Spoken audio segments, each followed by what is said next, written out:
Grabe panira ng biyahe, muntik na masira araw ko. Booking pumasok, sabi ko ayos to, sakto sa ruta ko. Sabi ng customer palabas na ko, sandali lang. Sabi ko sige boss, willing ako maghintay dyan. 5 minuto lumipas, tahimik lang ang paligid. 10 minuto na wala pa rin kahit anong silip. Tinext ko boss, matagal pa po ba kayo? Sabi niya 3 minutes lang, kuya palabas na po. Sabi ko sige po, pabilisan lang ng unti. Medyo matagal na waiting ko dito sa kanto. Sa isip ko baka naliligo ka pa lang talaga, kasi sobrang tagal mo parang chick sa drama. Pero lalaki ka naman, bakit ang tagal lumapas? Halos sabutin na ng 20 utos sa labas. Yun pala, tamang trip lang ginagawa mo sa'kin, habang ako naghahanap buhay seryoso sa gawain. Panirahan ang biyahe pero kailangan tiisin, kasi sa kalsada dito kami kamagain.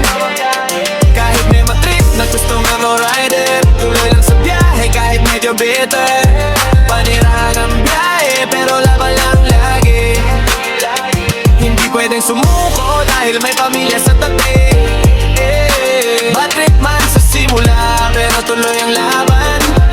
Tanggalig para sa kinabukasan. Ito problema, minsan sa sistema ng booking pag-cancel matagal, parang walang pakundangan. Dapat meron din option, kaming mga rider. Pag 10 minuto wala pa, cancel na agad sir. Kasi madaming matrip na tao sa mundo. Minsan kapwa rider pag gagawa sa'yo ng gulo, imbis na magtulungan sa kalsadang magulo. May iba pang trip, mga bala sa kapwa mo habang ikaw nag-aantay. Umaandar metro ng oras, gasolina tumatakbo pati pagod mong bukas. Di nila alam bawat minuto may halaga, kasi bawat booking pa ang ulam ng pamilya. Pero ganun talaga kasama sa hanap buhay. May maayos, may kupal na pasahero sa daan. Kaya hinga lang malalim, wag masyado dibdibin, kasi stress ng kalaban mo sa biyahe rin.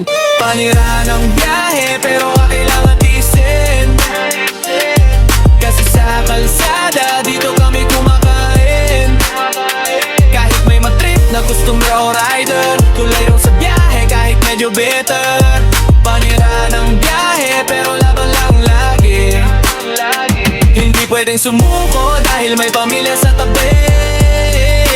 Bad trip man sa simula pero tuloy ang laban. Kalimutan ang galit para sa akin na bukasan. Sabi ko sa sarili ko, wag ka na magpatalo. Kung mababatrip ka, wala ring mangyayari bro. Kailangan kumita, yan ang dahilan ng biyahe. Hindi para makipag-away sa kung sino man dyan. Kaya tuloy lang kahit may abala. Sa simula, life goes on, ika nga sa takbo ng tadhana. At pagkatapos nung biglang umayos ang takbo, sunod-sunod na booking parang bumawi ang mundo. Doon ko naisip, minsan nga talaga may problema muna bago dumating biyaya. Kaya sa mga matrip na customer o rider, tigilan nyo na yan, respeto naman sa drama. Karanggal hahanap, buhay lang kami ng marangal. Pinapawisan sa init o sa ulan na malakas. Kung gusto nyo mag-trip, wag sa rider ibuhos, kasi pare-pareho lang tayong kumakayod sa mundo.